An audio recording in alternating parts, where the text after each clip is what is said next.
Hello guys, आज हम HTML, CSS और जावास्क्रिप्ट का यूज करके ऑफ कैनवास मेन्यू बनाएंगे। ऑफ कैनवास मेन्यू को आप साइड मेन्यू भी कह सकते हैं। तो ऑफ कैनवास मेन्यू कहाँ पे यूज होता है? जब आप मोबाइल रिस्पॉन्सिव वेबसाइट्स बनाते हैं तो मोबाइल रिस्पॉन्सिव वेबसाइट्स के अंदर आपके तीन आइकन्स आते हैं। तीन आइकन्स के क्लिक पे एक लेफ्ट साइड से मेन्यू खुलता है, वो आपका ऑफ कैनवास मेन्यू या साइड मेन्यू होता है। तो एक बार एग्जांपल के लिए मैं आपको दिखा देता हूं। मैंने पहले से बना के रख रखा है, फिर मैं आपको पूरा बना के दिखाऊंगा कि आप इसको बनाएंगे कैसे। HTML, CSS, जावास्क्रिप्ट, पोजीशन का कॉन्सेप्ट, ये सारी चीजों को यूज करके आप ऑफ कैनवास मेन्यू कैसे बनाएंगे। तो चलिए स्टार्ट करते हैं।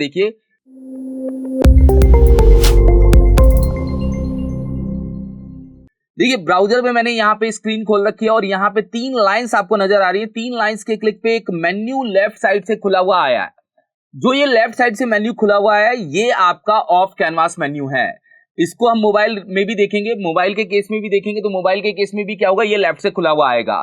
तो आजकल जितने भी मोबाइल रिस्पॉन्सिव वेबसाइट्स बनती हैं, ज्यादातर मेन्यू लेफ्ट से खुलता है या राइट से खुलता है, तो उसको ऑफ कैनवास मेन्यू या साइड मेन्यू कहते हैं।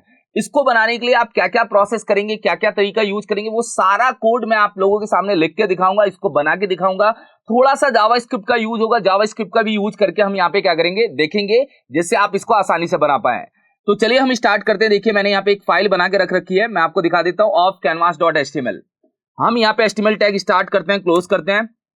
देखिए मैंने यहाँ पे क्या किया, HTML टैग स्टार्ट किया सबसे पहले और HTML टैग क्लोज कर दिया। और मैं यहाँ पे स्टाइल का यूज करता हूं क्योंकि मुझे CSS तो लगानी पड़ेगी, और स्टाइल में सबसे पहला काम स्टार लगा के मार्जिन 0 और पैडिंग 0। अभी के स्टार लगा के मार्जिन 0 और पैडिंग 0 का मतलब क्या होता है, जितने भी जितने भी टैग्स होते हैं ये यूनिवर्सल सेलेक्टर है। जितने भी टैग डिफॉल्ट में मार्जिन पैडिंग लिखते हैं, ये सबकी मार्जिन पैडिंग को क्या कर देगा, 0 कर देगा। और राइट क्लिक करके मैं ओपन इन ब्राउजर करता हूं। देखिए सबसे पहला है कि ये तीन लाइंस कैसे बनाएंगे। जो तीन लाइंस आ रही है, इन तीन लाइंस को बनाने के लिए मैं यहाँ पे क्या कर रहा हूँ, एक स्पैन नाम का टैग ले रहा हूँ। स्पैन टैग ले सकते हैं आप, कोई भी और टैग ले सकते हैं। अब मैं देखिए डिव लूंगा तो डिव पूरा स्पेस को लेगा, स्पैन उतना ही कंटेंट लेता है जितना आप लिखते हैं, क्योंकि स्पैन इनलाइन काम करता है, डिव आपका ब्लॉक एलिमेंट पे काम करता है। और यहाँ पे लिखिए आप @#9776 और यहाँ पे सेमीकोलन। जैसे ही आप ये लिखेंगे @#9776, आपके सामने तीन लाइंस बनी हुई आ जाएंगी। यहाँ पे रिफ्रेश करते हैं, तीन लाइंस बनी हुई आ गई। अब आपका कहना है थोड़ा डिजाइन करना है तो डिजाइन भी कर लेते हैं। तो एक काम करते हैं, मैं यहाँ पे एक क्लास बना देता हूँ, टी आइकन मतलब टोगन आइकन नाम से मैं एक क्लास बनाता हूँ। और यहाँ पे जाता हूँ और यहाँ पे जाके इस क्लास में थोड़ी सी प्रॉपर्टी दे देता हूँ। जैसे मैंने इसको कह दिया कि ये फॉन्ट साइज ले ले लगभग यहाँ पे 40 पिक्सल आ जाए।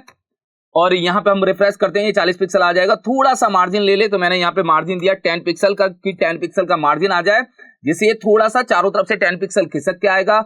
और इसका कर्सर हो जाए पॉइंटर। कर्सर पॉइंटर से क्या होने वाला है, ये आपको एकदम हाथ के साइन टाइप का बना हुआ आ जाएगा। देखिए कर्सर पॉइंटर वो रोल करेगा जिससे आपको ये पता चल जाएगा कि ये क्लिक होने वाला साइन है। यहाँ पे देखिए, तो तीन प्रॉपर्टी हमने यूज कर ली। अब आपको बनाना है मेन्यू। तो मेन्यू बनाने के लिए आप क्या करेंगे, एक डिव बनाएंगे। यहाँ पे मैंने डिव बनाया और डिव में मैंने यहाँ पे क्लास दी मेन्यू। तो मैंने यहाँ पे मेन्यू नाम से क्लास दी। अब मैं इसको थोड़ा डिजाइन करूंगा। डिजाइन करने के लिए मैं यहाँ पे जाता हूँ और यहाँ पे जाके डॉट मेन्यू, और मेन्यू में क्या करता हूं, मैं यहाँ पे विड्थ देता हूं। विड्थ दे दी मैंने यहाँ पे 25%। 25% मतलब बॉडी का 25% ये ले लेगा। और यहाँ पे आप हाइट दीजिएगा 100 VH। देखिए VH का मतलब होता है व्यू पोर्ट, जो खुला हुआ पोर्ट है उसकी पूरी हाइट लेना। तो अभी पूरी बॉडी अपने सामने आ रही है, पूरी बॉडी की हाइट लेना। और यहाँ पे हम बैकग्राउंड कर देते हैं ब्लैक। बैकग्राउंड ब्लैक करने से ब्लैक कलर का बैकग्राउंड आ जाएगा। और यहाँ पे रिफ्रेश करते हैं तो कुछ इस टाइप से अपने सामने आ रहा है। अब आपका कहना यह है कि मुझे तो ये छुपाना है एक तरह से, या पहले हम डिजाइन बना लेते हैं फिर छुपा देंगे इसको पोजीशन के कॉन्सेप्ट से। या ये दिखेगा नहीं, ये दिखेगा कब, जब आप तीन लाइंस पे क्लिक करेंगे तो ये लेफ्ट से स्लाइड होता हुआ आएगा।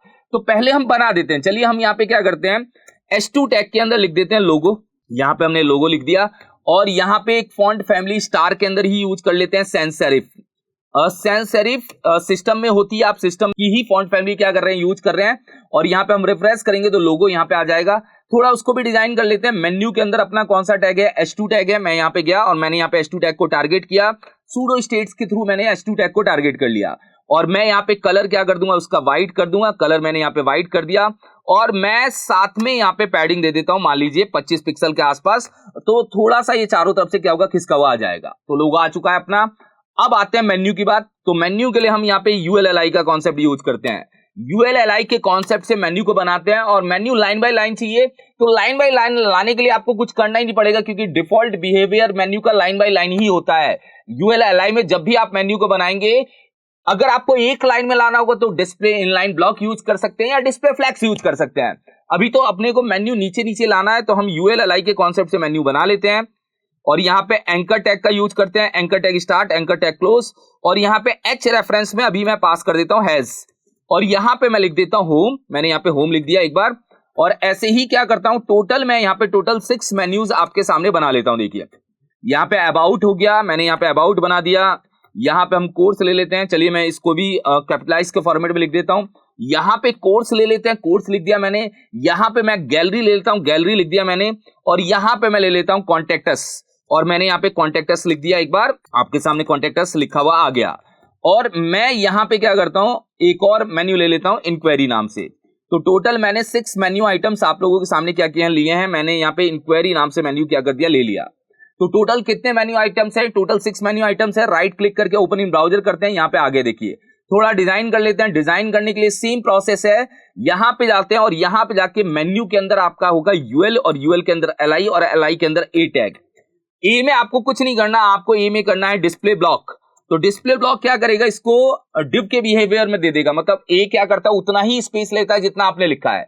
अब आपने इसको डिस्प्ले ब्लॉक किया तो ये पूरी रो का स्पेस लेगा, और अब आप इसमें पैडिंग दे सकते हैं। तो मैंने यहाँ पे पैडिंग दे दी, मान लीजिए 10 पिक्सल, 10 पिक्सल पैडिंग चारों तरफ से लेगा, और कलर मैं इसके अंदर क्या कर देता हूँ, व्हाइट।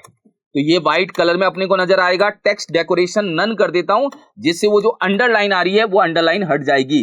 कुछ इस टाइप से आ गया। और थोड़ा पैडिंग बढ़ाना चाहते हैं बढ़ा सकते हैं। मैं यहाँ पे 15 पिक्सल कर रहा हूँ, लेफ्ट और राइट से, टॉप और बॉटम से 10 पिक्सल। तो ये कुछ इस टाइप से कंटेंट बना हुआ आ गया।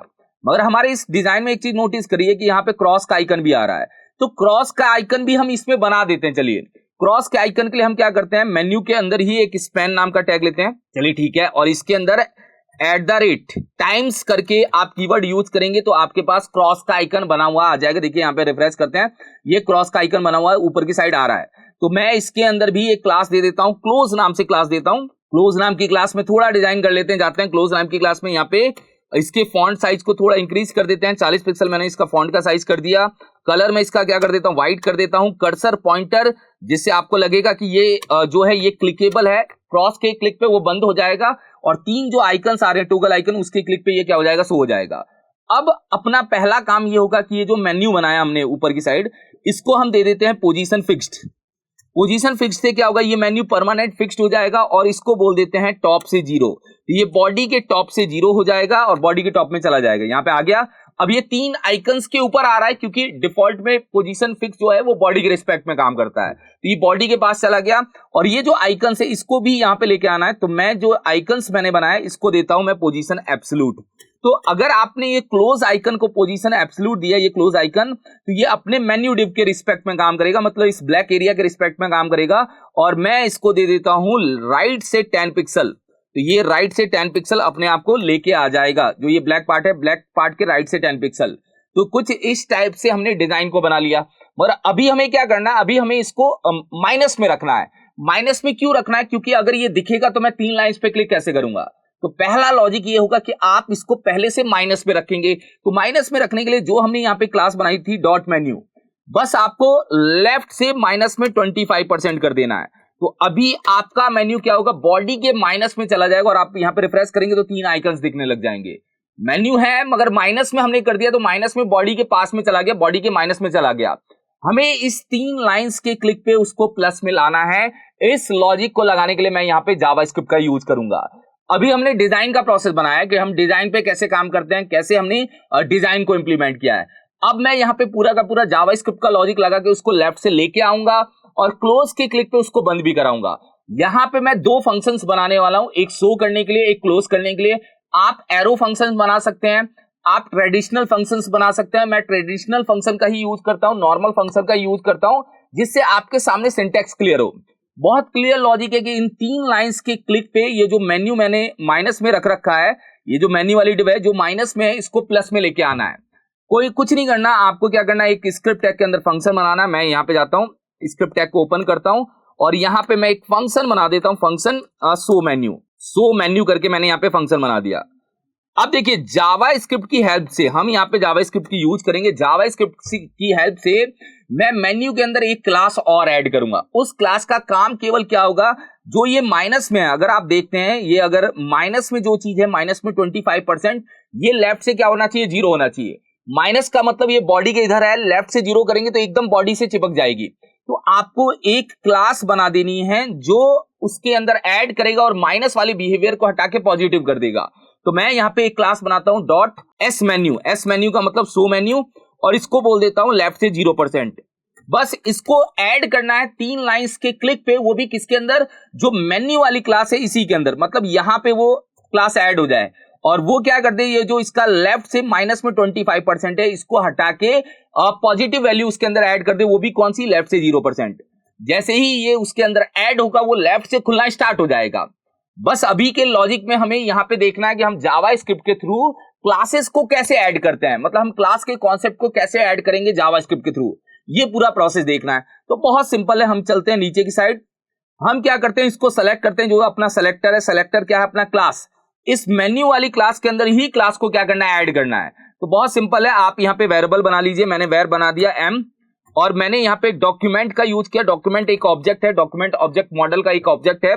डॉट क्वेरी सेलेक्टर, आपको एक फंक्शन यूज करना है क्वेरी सेलेक्टर। क्वेरी सेलेक्टर में सेलेक्ट किसको करना है, सेलेक्ट करना है डॉट मेन्यू को। तो ये जो मेन्यू है ये अपनी क्लास है, तो आप यहाँ पे डॉट मेन्यू। तो इस लाइन का मतलब ये हुआ कि आपने उस मेन्यू वाली डिव को टारगेट कर लिया। ये लाइन ये रिप्रेजेंट कर रही है कि document dot query selector dot menu, इसका मतलब है कि आपने मेन्यू वाली डिव को क्या किया, टारगेट किया।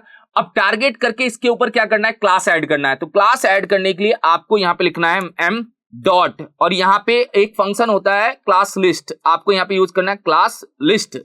एक ऑब्जेक्ट होता है, sorry, m dot class list, list में L कैपिटल होना चाहिए, डॉट ऐड। अपने को एक क्लास लिस्ट ऐड करनी है जिसका नाम क्या है, हम देख लेते हैं। हमने नाम क्या बनाया था यहाँ पे, एस मेन्यू, और यहाँ पे आप एस मेन्यू लिख देंगे और यहाँ पे आप सेमीकोलन से इसको टर्मिनेट कर देंगे। तो देखिए इस लाइन का मतलब क्या है, ये लाइन ये बता रही है कि आपने मेन्यू वाली डिव को टारगेट किया, और ये लाइन ये बता रही है कि मेन्यू वाली डिव को जो टारगेट किया उस पे क्लास लिस्ट के थ्रू एक क्लास ऐड कर दी जिसका नाम था एस मेन्यू। और एस मेन्यू क्लास किस पे ऐड हो जाएगी, इसके आगे यहाँ पे जाके ऐड हो जाएगी। जैसे ही एस मेन्यू क्लास ऐड होगी वो लेफ्ट से खुलना स्टार्ट हो जाएगा। अब इसको कॉल कहां पे करना है, कॉल करने के लिए आप जाएंगे और ये जो हमने आइकन्स बनाए थे टी आइकन करके, इसके ऑन क्लिक पे मैं इसको क्या कर देता हूं, कॉल कर देता हूं। और फिर मैं जाके इसको क्या करता हूं, देखता हूं। देखिए मैं यहाँ पे जाके रिफ्रेश करता हूं, इस पे क्लिक करता हूं, देखिए आ चुका है, मगर बहुत तेजी से आ रहा है। आपका कहना है कि इतना तेजी से नहीं आना चाहिए, लेफ्ट से स्लाइड होता हुआ आना चाहिए। तो बहुत सिंपल है, आपको मेन्यू जो आ रहा है आपका जो लेफ्ट में है पहले से डॉट मेन्यू, इसके अंदर आपको ट्रांजिशन नाम की प्रॉपर्टी भी यूज करनी है जिससे आपका मेन्यू थोड़ा सा टाइम लेता हुआ है। तो मैंने यहाँ पे 1s लिख दिया, मतलब 1 सेकंड का इसको टाइम दे दिया। अब मैं यहाँ पे जाके क्या करता हूँ, रिफ्रेश करता हूँ और इस पे क्लिक करता हूँ, तो ये थोड़ा सा स्लो होता हुआ लेफ्ट से खुलेगा। माइनस के क्लिक पे कुछ नहीं करना, बस जो हम ऐड कर रहे हैं क्लास उसको रिमूव कर देना है। तो सेम फंक्शन में यहाँ पे इसको कॉपी कर लेता हूँ, देखिए, और फंक्शन का नाम बदल के यहाँ पे लिख देता हूँ क्लोज मेन्यू। क्लोज मेन्यू का काम केवल क्या होगा, मेन्यू को क्लोज करना। और यहाँ पे देखिए अपना सेलेक्टर वही होगा और m डॉट क्लास लिस्ट, और यहाँ पे ऐड की जगह बस आपको लिख देना है रिमूव। रिमूव का काम क्या होता है, जो क्लास ऐड हुई है उसको रिमूव कर देना। क्वेरी सेलेक्टर वही है, सेलेक्ट करने का काम करेगा। m अपना सेलेक्टर जो हमने सेलेक्ट किया है, क्लास लिस्ट एक ऑब्जेक्ट है उसके अंदर से अपने रिमूव फंक्शन को यूज किया, और हमने कौन सी क्लास को रिमूव कर दिया, एस मेन्यू। जो ऐड हुआ है वही क्लास आपकी क्या होगी, रिमूव हो जाएगी। और आप इस फंक्शन को कहां पे कॉल कर देंगे, जो एट द राइट टाइम्स है, यहां पे जाएंगे और ऑन क्लिक के ऊपर इस फंक्शंस को क्या कर देंगे, कॉल कर देंगे। क्योंकि अपने को एट द रेट टाइम्स वाला क्रॉस आइकन है और एट द रेट हैश 9776 ये आपका क्या है, 3 लाइंस वाला आइकन है। तो उसके ऊपर मेन्यू को खुलवाना है, क्लोज के आइकन पे मेन्यू को क्लोज करना है। तो बहुत सिंपल सा लॉजिक है। अब जाके देखिए, अब अपना पूरा का पूरा टास्क कंप्लीट है। मैं यहाँ पे जाके रिफ्रेश करता हूं, इस पे क्लिक करता हूं, आपका मेन्यू खुल गया। आप इस पे क्लिक करेंगे, आपका मेन्यू बंद हो गया। तो यही था अपना ऑफ कैनवास मेन्यू, कि हम ऑफ कैनवास मेन्यू कैसे बनाते हैं। इसमें सीएसएस के थ्रू माइनस में कैसे रखते हैं वो बहुत ध्यान रखना है। पोजीशन का यूज कैसे करना है, हाइट को व्यू पोर्ट में कैसे देना है, ये सारी चीजों का आपको ध्यान रखना है। और फिर आपको 2 जावास्क्रिप्ट के फंक्शंस बनाने हैं। वैसे देखिए, मैं एक फंक्शन से भी काम कर सकता था, बस फंक्शन विथ आर्गुमेंट आपको बताना पड़ता। मैं अभी 2 अलग अलग फंक्शन इसलिए बना रहा हूं कि आप लोगों के लिए लॉजिक्स एकदम क्लियर हो जाए और आप आसानी से इसको कनेक्ट कर पाए। तो अभी मैंने क्या किया, 2 फंक्शंस बनाए। पहले फंक्शन से मैंने बताया कि एक क्लास ऐड कर देते हैं। देखिए हो क्या रहा है, मैं राइट क्लिक करके आपको इंस्पेक्ट करके दिखा देता हूं। जैसे ही आप इस पे क्लिक करते हैं, ये मेन्यू वाली डिव है। देखिए मैं थोड़ा बड़ा कर देता हूं जिससे आप लोगों को दिखे। ये मेन्यू वाली डिव है, इस पे क्लिक करते हैं। जैसे ही आप मेन्यू वाली डिव पे क्लिक करेंगे तो ये क्लास यहाँ पे क्या होती है, ऐड होती है। अब आप कहना है तो ये तो छोटी है, हमने लिया ही 25% है। आप एक काम करो ना, आप इसको क्या कर दो, थोड़ा बड़ा कर दो। ये जो 25% है इसको हम कर देते हैं 75%। तो ये बड़ी दिखेगी। ये मोबाइल की स्क्रीन में देखिए, मैं यहाँ पे जाके और माइनस में फिर 75% करना है, क्योंकि अगर आपने इसको माइनस में 25% किया तो थोड़ा सा ही रहेगा। अब ये अंदर की साइड पूरा चला जाएगा। जैसे आप क्लिक करेंगे ये यहाँ पे आ गया, फिर आप क्लिक करेंगे तो ये क्लोज भी हो जाएगा। तो आपने जो मेन्यू बनाया है, मेन्यू के लिए क्या क्या फॉर्मूला यूज किया, वो सारी चीजें आपको पता होनी चाहिए कि HTML कितना इंपॉर्टेंट रोल प्ले करेगा, CSS कितना रोल प्ले करेगा, और जावास्क्रिप्ट का क्या रोल होगा मेन्यू को खुलवाने के लिए और मेन्यू को क्लोज करने के लिए। तो अभी के पार्ट में मैंने बताया कि आप ऑफ कैनवास मेन्यू कैसे बनाते हैं, साइड मेन्यू कैसे बनाते हैं, क्या क्या चीजों को यूज करते हैं, कौन कौन सी क्लासेस बनाते हैं, कैसे आप जावास्क्रिप्ट के फंक्शंस को लगा के इस लॉजिक को इंप्लीमेंट करते हैं। इतना ही पार्ट मैंने आप लोगों के सामने बनाया। आप इसको यूज करिएगा। मोबाइल रिस्पॉन्सिव वेबसाइट्स के केस में ज्यादा यूज होता है, आप उस केस में भी यूज करिएगा, और कहीं पे जरूरत पड़ेगी तो आप इस लॉजिक को लगाइएगा। Thank you so much guys.